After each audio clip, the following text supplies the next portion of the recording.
Assalomu alaykum azizlar. Sog' salomat, yaxshiliklarga yondashib, yaratgan Parvardigorning shukrida bormisiz?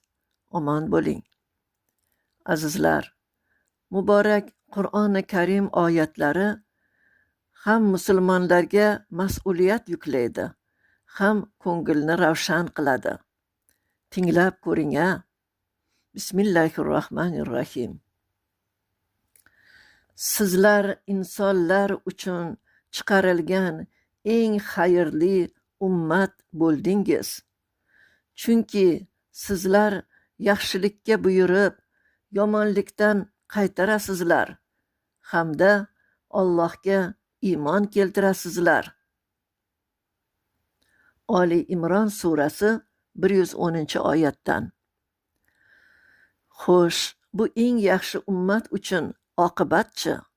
Albatta, ulkan yutuqdir. Ya'ni, namai amal o'ng tomondan beriladi. Haqqo surasining 19-oyatida bu hol shunday tasvirlangan. Bismillahirrohmanirrohim.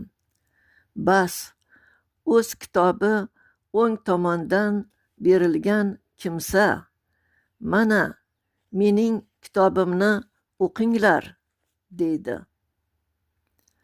Albatta, faxrlanishga haqli, saodatli bandadir u. Hisob-kitob kuniga iymon keltirgan va bu dunyoda sa'y harakati ham shunga yarasha bo'lgan. Xo'sh, u qanday kitobki bandaning oqibat taqdirini belgilab bersa?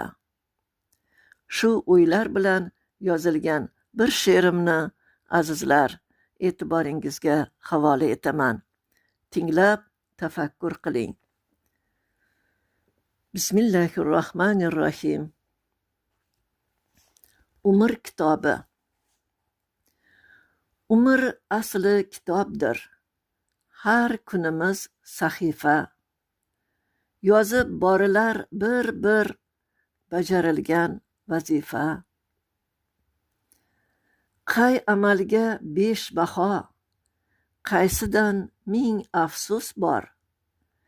Qaysi so'zimiz a'lo, bunichi debmiz bekor.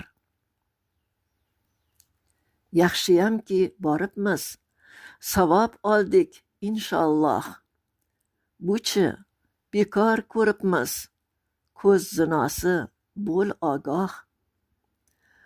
Oq qorani saralar, yelkamizda farishta, xato qilmas malaklar, Robbim buyurgan ishda.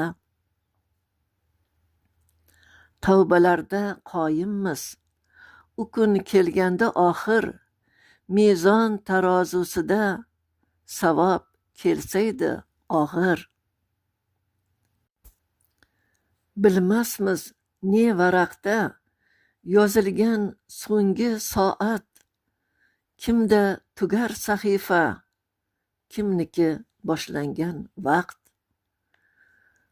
O'nglagin kitobimiz, o'zing qo'lla ya Alloh, bo'lsaydi so'nggi yozuv, la ilaha illalloh, Muhammadur Rasululloh. E'tiboringiz uchun rahmat azizlar. Yana she'riy suhbatlarda dillashguncha xayrlashaman. Omon bo'ling.